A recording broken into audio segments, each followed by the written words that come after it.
నమస్తే, నేను ప్రశాంత్. కూటమి ప్రభుత్వంలో ముఖ్యంగా పవన్ కళ్యాణ్ గారిని ఇతర పార్టీ వాళ్ళు టార్గెట్ చేస్తున్నారు.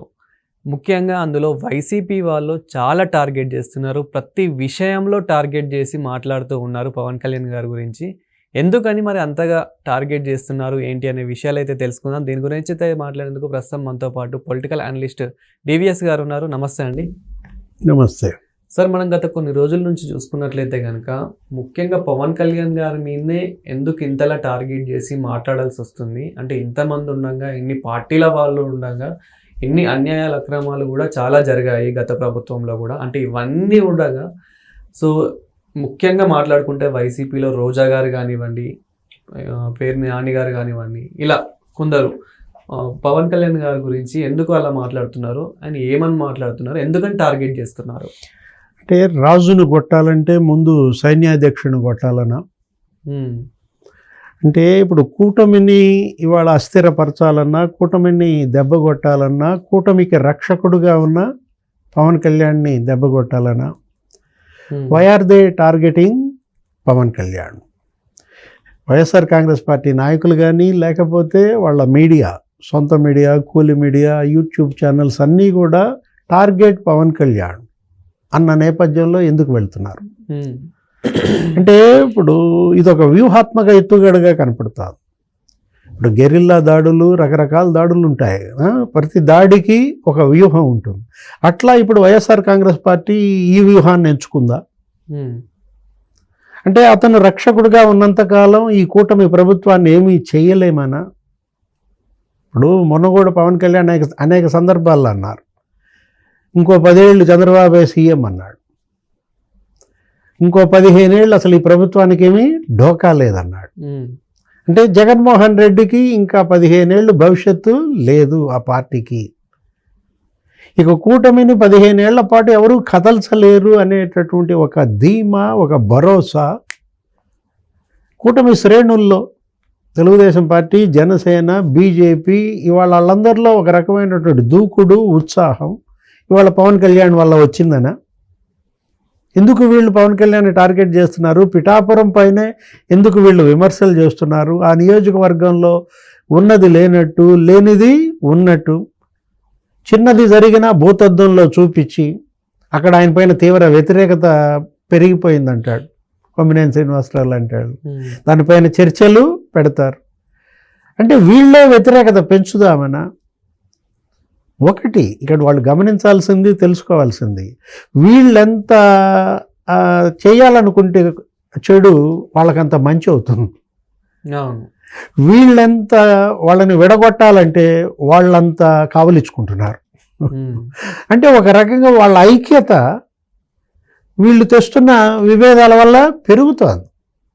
ఇప్పుడు మొన్న కూడా మనం చూసాం చంద్రబాబును ఉద్దేశించి పవన్ కళ్యాణ్ ప్రశంసలు. నిన్న పుట్టినరోజు సందర్భంగా ఆయన చేసిన ట్వీట్, దార్శనికుడు, ఏది ఒక 20 ఏళ్ళు ముందు చూపుతో ఆయన ఆలోచన విధానం, అప్పట్లో విజన్ 2020, లేకపోతే ఇప్పుడు విజన్ 2047, ఇలాంటి దిశానిర్దేశకుడు ఇవాళ ఈ రాష్ట్రానికి అవసరమని నేను వాళ్ళకి మద్దతు ఇచ్చానని ఆయన పవన్ కళ్యాణ్ అసెంబ్లీలో అదే మాట్లాడుతున్నాడు.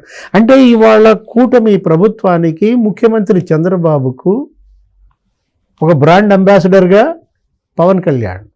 అవును, వీళ్ళు అది భరించలేకపోతున్నారా? ఇప్పుడు మొన్న మనం చూసాం గోశాల ఇష్యూ కావచ్చు, సనాతనవాది పవనానంద స్వామి ఎక్కడ, ఇక్కడ గోవులు చనిపోతుంటే ఆయనకి పట్టదా? భూమన కరుణాకర్ రెడ్డి మాటలు, అక్కడ రోడ్డుకు అడ్డంగా పడుకుని రోజా అన్న మాటలు, అక్కడ దుర్గమ్మ మెట్లు గడిగావు, ఇక్కడికి వచ్చి తిరుపతి మెట్లు గడుగుతావా? అంటే ఎందుకని వీళ్ళు ఎక్కడ ఏ చిన్న ఇష్యూ జరిగినా టార్గెట్ పవన్ కళ్యాణ్గా ఎందుకు చేస్తున్నారు అంటే ఇదే కారణం. ముఖ్యంగా మళ్ళీ వీళ్ళు ఏది తీసుకున్నా కానీ అందులో దేవుణ్ణి ఇన్వాల్వ్ చేయకుండా మాత్రం మాట్లాడడం లేదు. ఇప్పుడు మీరు అన్నట్లు దుర్గమ్మ గుడి నుంచి ఇప్పుడు తిరుపతి మెట్ల వరకు, తర్వాత ఈ గోవులు కూడా మనము ఒక దేవుడితో పోలుస్తూ ఉంటాము. అంటే ఇలాంటివి సందర్భాలు తీసుకొని కుల మతాలు కూడా ఏమైనా రెచ్చగొట్టే ప్రయత్నం ఏమైనా చేస్తున్నారా? అంటే ఈ కుల మతాల చిచ్చు వల్లే కదా వాళ్ళు ఓడిపోయింది. ఇంకా అయినప్పటికీ ఇంకా తగ్గలేదు, మార్పు రాదా? అంటే మళ్ళీ అవే గెలిపిస్తాయని భ్రమల్లోన. ఇప్పుడు ఏ అబద్ధాలైతే వీళ్ళని ఇలా ఓడించాయో, ఇంత ఘోర పరాజయానికి కారణమయ్యాయో ఆ అబద్ధాలు వదులుకోరా? అరే ఎందుకు ఇంత ప్రచారం, దుష్ప్రచారం? ఇప్పుడు గోశాలలో 3 నెలల్లో 100 గోవులు చచ్చిపోయినాయి అని అబద్ధం. 3 నెలల్లో చనిపోయినాయి ఎంత? 50. మళ్ళీ ఎన్ని పుట్టాయి? 58. 43 చనిపోయినాయి, 58 పుట్టినాయి అని చెప్పి ఎవరు చెప్తున్నారు? ఐఏఎస్ లెక్కలు, అవును, ప్రభుత్వ లెక్కలు. అవేది తెలుగుదేశం చెప్పేదో జనసేన చెప్పేదో కాదు. ఇప్పుడు వాటి బర్త్ రేట్ ఎంత ఉంది, డెత్ రేట్ ఎంత ఉంది, ఏమైనా అబ్నార్మల్గా ఉందా? అదేమంటే నేను ఇప్పటికీ నా మాటలకి కట్టుబడే ఉన్నా అంటాడు భూమన కరుణాకర్ రెడ్డి. నేను చెప్పిందే శ్యామలరావు చెప్పాడు అంటాడు. నువ్వు చెప్పింది 100 గోవులు చనిపోయాయని. శ్యామలరావు ఏమని చెప్పాడు? 43 చనిపోయినాయి అని చెప్పాడు. ఎంత తేడా ఉంది? ఇప్పుడు ఇవాళ వాళ్ళు ఏమంటున్నారు? నువ్వు అసలు గోవులను అమ్ముకున్నావు అంటున్నారు. వైవి సుబ్బారెడ్డి హయాంలో, భూమన కరుణాకర్ రెడ్డి హయాంలో అక్కడ ఉన్నటువంటి గోవుల్ని ఒంగోలు తీసుకెళ్ళిపోయారని. అంటే ఎవరెవరో విరాళంగా ఇచ్చినటువంటి ఆ గుజరాత్ గోవులు, ఇప్పుడు ఎవరు ఆయన మన రాజస్థాన్ నుంచి తెచ్చిన గోవులు, అంబానీ లేకపోతే రామేశ్వరరావు, వీళ్ళంతా విరాళంగా ఇచ్చినటువంటి గోవులు మీరు గోశాల పేరుతో తెచ్చుకుని మీ సొంత గోశాలకు తరలించారా? వాళ్ళు బిఆర్ నాయుడు చెప్తున్నాడు. అంటే కొన్ని దేశవాళీ గోవులు 60,000 చేసేవి 2 లక్షలకు కొన్నారని. ఆ 1,40,000 ఎవరి జేబుకి వెళ్ళాయి? ఇప్పుడు దగ్గర దగ్గర 3,000 గోవుల్లో మరి 3,40,000. ఎలా వీళ్ళు 100 కోట్లు ఒక్క గోవులను అడ్డం పెట్టుకుని మేసేశారో, మేత గోవులకి వేయలా, గోవుల పేరుతో వీళ్ళు మేసేశారు ఆ పశు దాణ. మళ్ళీ ఇవన్నీ మాటలు గోశాలకు రాకుండానే అక్కడక్కడ ఉండి ఇవన్నీ మాట్లాడుతున్నారు చాలా మంది. ఇప్పుడు విజిలెన్స్ రిపోర్ట్ చూపించి మాట్లాడుతున్నాడు ఈఓ శ్యామలరావు, సీనియర్ ఐఏఎస్. నీ హయాంలో విజిలెన్స్ విచారణ జరిగిందా లేదా? జగన్మోహన్ రెడ్డి వేసిన విచారణ, అది మళ్ళీ ఆయనే ఒప్పుకుంటాడు భూమన. ఏమని? ఇది చంద్రబాబు వేసిన విజిలెన్స్ కాదు, ఇది మా జగన్మోహన్ రెడ్డి వేసిన విజిలెన్స్ అన్నాడు. మీ జగన్మోహన్ రెడ్డి వేసిన విజిలెన్స్లోనే నువ్వు 98 లక్షలు తీసుకున్నావు కమిషన్ అని వచ్చింది. ఏమంటావు? అవునా కాదా? ఒప్పుకుంటావా లేదా? కర్పూరం ఆర్పుతావా? తీసుకోలేదు అని కర్పూరం ఆర్పే ధైర్యం ఉందా? అంటే గోవులకు పెట్టే దాణాలో ఇలా అవినీత. గోవులు లేని గోశాలకి నువ్వు గోదాణా కొంటావా? కమలయ్య గారి పల్లిలో అంట 1,68,00,000. ఆ రోజా దర్శనం టికెట్ల మాయాజాలం. ఆమె రోజుకి 1,00,000 రూపాయలు, రోజుకి 10 లక్షల రూపాయలు కేవలం దర్శనం టికెట్ల మీదేనంట. సప్తగిరి ట్రావెల్స్ అని పెట్టి ఆమె పర్యాటక శాఖ మంత్రిగా ఆమె ఒక్కొక్క సిఫారసు లేఖ మీద నీకు 50 మంది 60 మంది దర్శనం, ఒక్కొక్కరి దగ్గర 5,000 వసూలు. అంటే వీళ్ళు ఇవాళ పవన్ని విమర్శిస్తే అక్కడ మెట్లు గడిగావు, ఇక్కడ మెట్లు గడుగుతావు అంటే ఎలా వీళ్ళు పవన్ కళ్యాణ్ ప్రతిష్టని దెబ్బతీద్దాం, తద్వారా కూటమి ప్రభుత్వాన్ని దెబ్బతీద్దాం. అంటే పవన్ భుజం మీద తుపాకీ పెట్టి చంద్రబాబుని కాల్చే ప్రయత్నమా?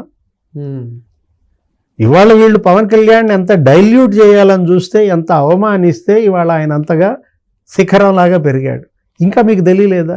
ఆయన 4 పెళ్ళాలు, 3 పెళ్ళాలు, ఆయన పిల్లల్ని, నిన్న ఆమె భార్య తలనీలాలు ఇస్తే కొడుకు బతికాడని సింగపూర్లో అన్న రష్యన్ వనిత, దానిపైన పిచ్చి వాగుడు, పిచ్చి వీడియోలు, ఒక ఉన్మాదం. అరే ఒక మహిళ తన బిడ్డ బతికినందుకు తలనీలాలు ఇస్తే మీ కంటికి అది ఇదిగా కనపడిందా? ఇలాంటి పార్టీ, ఇలాంటి నాయకులు, ఇలాంటి మీడియా ఇవాళ ఆంధ్రప్రదేశ్కి ఒక భారంగా మారారు. భూమికి భారంగా మారారని అంటే పెనుకు చచ్చిపోయారు. ఇప్పుడు బిఆర్ నాయుడు భూమికి భారంగా మారారంటే నేను భూమికి భారంగా మారానా అని ఆయన పెనుక్కున్నాడు. ఒకసారి ఆత్మవిమర్శ చేసుకోవాలి. Thank you. నమస్తే.